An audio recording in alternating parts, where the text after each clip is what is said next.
کوفے کا ایک امیر آدمی تھا، پھر غریب ہو گیا، غریب آدمی تھا، محنت مزدوری کرتا لیکن پوری نہ ہوتی۔ وہ کہتا ایک دن گلی میں ککڑی بیچنے والا آیا، تو میری ایک بیٹی تھی چھوٹی سی، باقی بچے بڑے تھے، چھوٹی ضد کرنے لگی، کہنے لگی ککڑی کھانی ہے، ککڑی۔ کہتے میں پریشان ہو گیا، دل ٹوٹ گیا، بیٹی نے سوال کیا ہے۔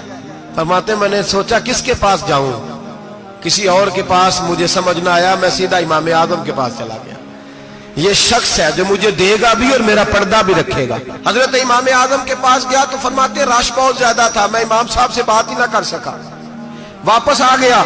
امام صاحب نے بندہ بھیجا، فرمایا پتہ کر یہ بندہ کسی ضرورت کے لیے آیا تھا، رش کی وجہ سے بات نہیں کر پایا۔ کہتے واپس میرے پیچھے بندہ بھیجا، وہ میرے گھر تک آیا، گھر آ کے اس کو حالات کا پتہ چل گیا، واپس گیا۔ کہتے ہیں 3 تھیلیاں اشرفیوں کی بھر کے امام اعظم لائے اور خود آئے اور رات کے اندھیرے میں آئے اور مجھے تھیلیاں دے کے نا تو میرے آگے ہاتھ باندھ دیے۔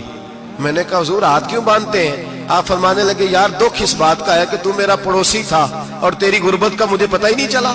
آدمی کہتا ہے میں نے امام صاحب سے مسئلہ پوچھنا تھا، میں نے عشاء کی نماز امام صاحب کے پیچھے پڑھی مسجد میں، تو قاری صاحب نے قرآن پڑھا، اذا زلزلت الارض زلزالہا واخرجت الارض اثقالہا۔ فرماتے ہیں آخری 2 آیتیں پڑھی، فمن یعمل مثقال ذرۃ خیرا یرہ ومن یعمل مثقال ذرۃ شرا یرہ۔ اللہ فرماتے ہیں میں قیامت کے دن تیرے ذرے ذرے کا حساب کروں گا، ذرہ برابر نیکی ہوئی تو تیرے سامنے آئی، ذرہ برابر گناہ ہوا تو تیرے، یہ اللہ کہہ دیا ہے، تو ایسا انشاءاللہ ہو کے رہے گا۔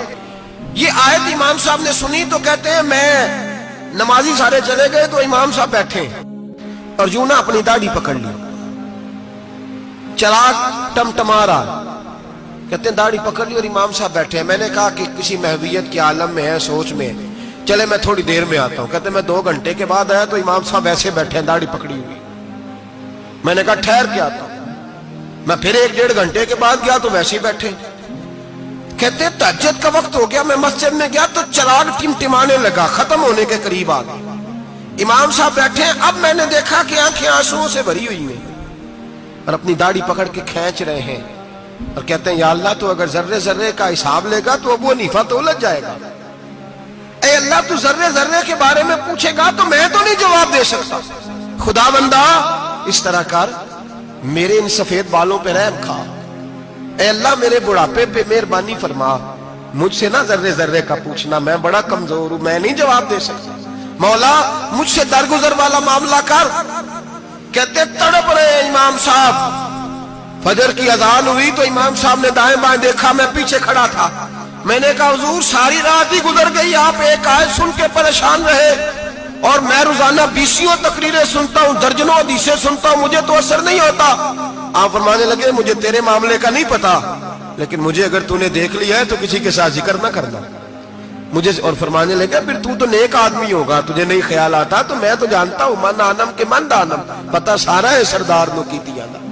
حضرت امام اعظم ابو حنیفہ رحمت اللہ علیہ مالدار تھے اور اپنے مال میں سے حصے نکالتے تھے۔ امام صاحب فرمایا کرتے تھے میں نے چند 1000 درہم رکھ دیے۔ حضور کس لیے؟ فرمایا لوگوں کو قرضہ دینے کے لیے۔ نبی پاک صلی اللہ علیہ وسلم نے فرمایا قرضہ لینے والے کو منع کیا ہے، فرمایا قرضہ ایک قید ہے، بغیر مجبوری کے نہ لینا، اور دینے والے کو کیا کہا؟